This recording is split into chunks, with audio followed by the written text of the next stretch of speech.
vereadores e a plateia que nos assistem, como disse, a segurança é uma demanda que eu recebo todo dia.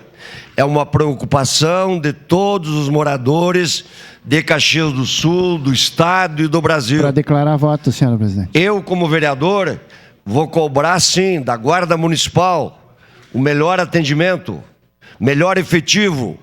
Vou cobrar do governo do Estado. E ele anunciou, como disse a vereadora Tati, mais 100 profissionais para a segurança de Caxias do Sul.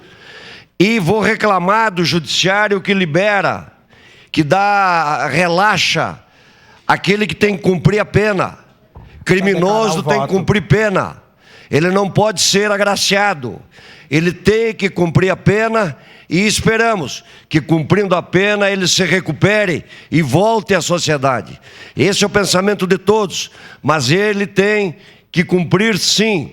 Ele tem que submeter à prisão. Ele não pode ser liberado, não ter a saidinha. Eu sou contra a saidinha. Então, o meu voto é favorável à moção. Sempre é importante discutir segurança.